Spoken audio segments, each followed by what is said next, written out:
कोण होणार माणचा सभापती? मंडळी नमस्कार. माण महाराष्ट्राचा न्यूज नेटवर्कमध्ये आपलं मनपूर्वक स्वागत. मंडळी, गेल्या अनेक वर्षांपासून रिंगलाळलेली जिल्हा परिषद पंचायत समितीची निवडणूक अखेर पार पडली. यामध्ये भारतीय जनता पार्टी व राष्ट्रवादी काँग्रेस पार्टीचे प्रत्येकी 5 उमेदवार निवडून आल्याने सभापती आणि उपसभापती कोण होणार हे आजपर्यंत न उलगडणारं कोडं बनून राहिलं आहे. सभापती उपसभापती कोण होणार, कोणत्या पार्टीचा होणार, याबाबत कमालीची उत्सुकता लोकांना लागून राहिली आहे.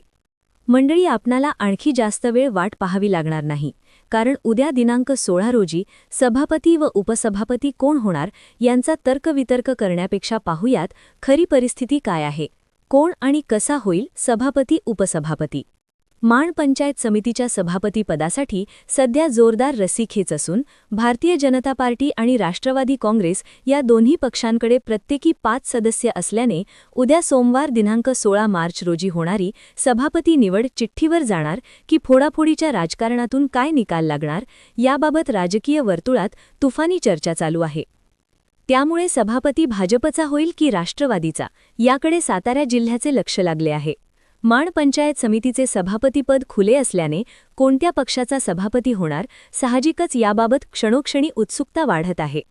पंचायत समितीला भाजपकडून आंधळी गणातून अर्जुन काळे, मलवडी गणातून बाळासाहेब कदम, वावरहिरे गणातून राजाराम बोराटे, पळशी गणातून डॉ. राजेंद्र खाडे आणि बिदाल गणातून सौ उषा भोसले हे 5 सदस्य निवडून आले आहेत.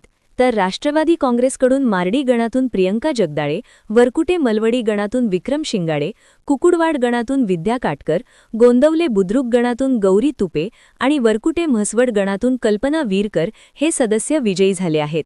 सभापतीपदाचे आरक्षण खुले असल्याने सर्व सदस्यांना संधी असणार आहे.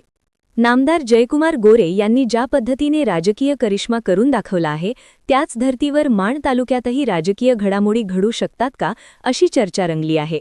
दुसरीकडे राष्ट्रवादी काँग्रेसचे नेते प्रभाकर देशमुख आणि अनिल देसाई कोणती भूमिका घेणार आणि कोणाला उमेदवारी देणार, याकडेही सर्वांचे लक्ष लागले आहे. 10 सदस्य असलेल्या माण पंचायत समितीत दोन्ही पक्षांचे प्रत्येकी 5 सदस्य असल्याने सभापती आणि उपसभापती निवड चिठ्ठीवरच होण्याची शक्यता वर्तवली जात आहे. निकाल लागल्यापासून निवडून आलेले पंचायत समिती सदस्य टूरवर आहेत. उद्या काय होईल? कोण होणार माण तालुक्याच्या पंचायत समितीचा सभापती, कोण होणार उपसभापती, याबाबत उत्सुकता वाढत आहे. धन्यवाद. माण महाराष्ट्राचा न्यूज संपादक सिद्धार्थ सरतापे सर. धन्यवाद. मंडळी, चॅनलवर आपण नवीन असाल तर चॅनलला सबस्क्राईब करा आणि अपडेट रहा. धन्यवाद.